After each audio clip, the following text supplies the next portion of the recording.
think he's going to knock him out. To talk about the title fight, which everybody's probably been waiting for us to talk about. Awesome.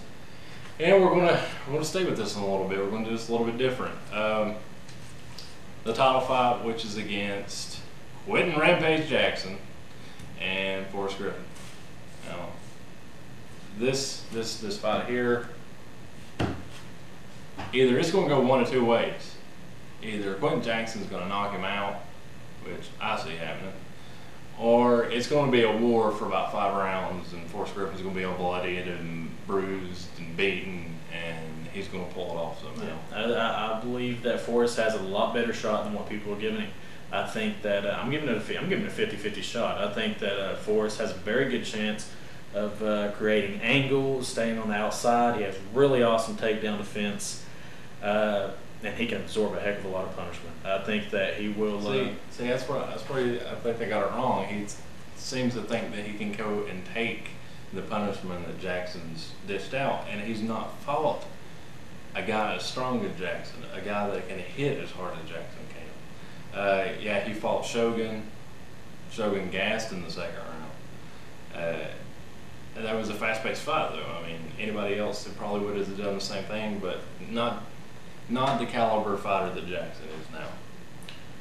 Yeah, I do think Jackson is better than he used to be, of course. I'm a Quentin Jackson fan, and I want Jackson to win the fight. I want him to win the fight. I like Forrest Griffin, but I want Jackson to win the fight.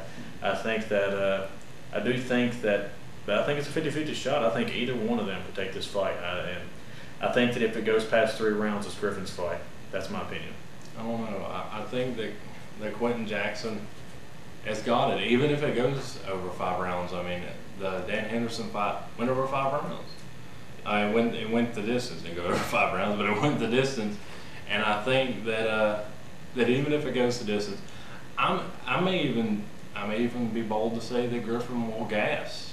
He gassed in the Shogun fight. He was getting tired. He pulled it off. He's got so much heart. That's true. He's got so much heart. It's unbelievable. But Jackson, man, he is a beast. I want to see him slam somebody. That's what I want to see him slam somebody. You know, I do too. I don't know. I mean, it's going to be interesting to see. I think that I also think though that even though I don't really see him subbing Jackson, he may. I don't know. I mean, he has a lot better submissions. He has more submissions in his arsenal than what people realize. Well, I think that he's a. We saw his ground game. Shogun's ground game is not. I keep talking about the Shogun fight because it was his last fight, and if you've seen it, it's just and Shogun was the last loss for Quentin Jackson. So we're pretty much even on this one.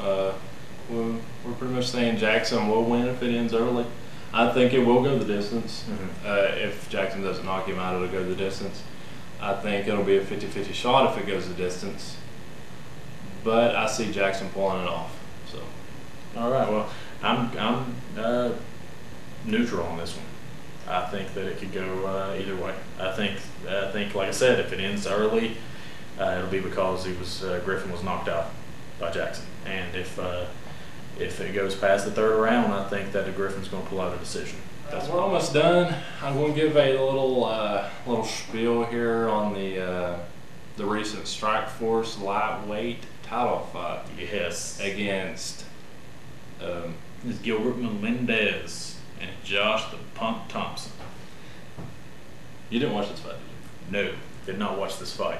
We missed this fight. I caught it on the internet. I watched the fight, and I've never seen a champion dominated as much as El Nino. He just didn't have no answer for Thompson.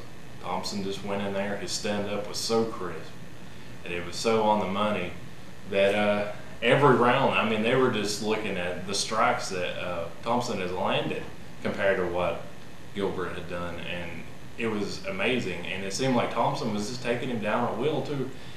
And Gilbert's takedown defense is good, and his ground game's awesome. He just couldn't do nothing with Thompson. His stand-up. Gilbert Melendez is, and even though I didn't watch the fight, I know how good Gilbert Melendez is. And he, for a long time, was considered one of the, at least in the top 5 best lightweights in the world, which tells you a lot.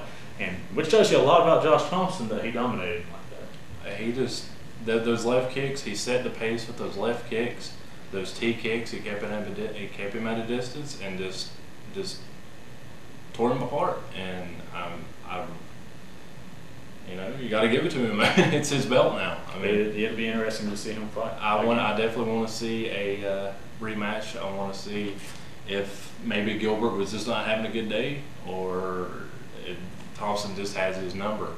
So we'll see. And we're going to thank you for catching our first episode of Hardcore MMA Fan Show. And leave us some comments. Like I said at the beginning of the show, leave us some comments. Put them down at the bottom. Tell us what you think. And we will catch you next week with maybe a little review of what happened in the UFC last week. Well, this week. Yeah. Coming up. And we're going to give a little review on the next UFC coming up. That will be the Fight Night with Anderson Silva. Yes. Plus, we'll give a rundown on the Affliction pay-per-view. Yes, that's going to be a good one, hopefully. If you're a hardcore MMA fan, you'll definitely watch this one because there's going to be some names in there that everybody knows. Yeah, a few comebacks. It's going to be good. It's going to be good.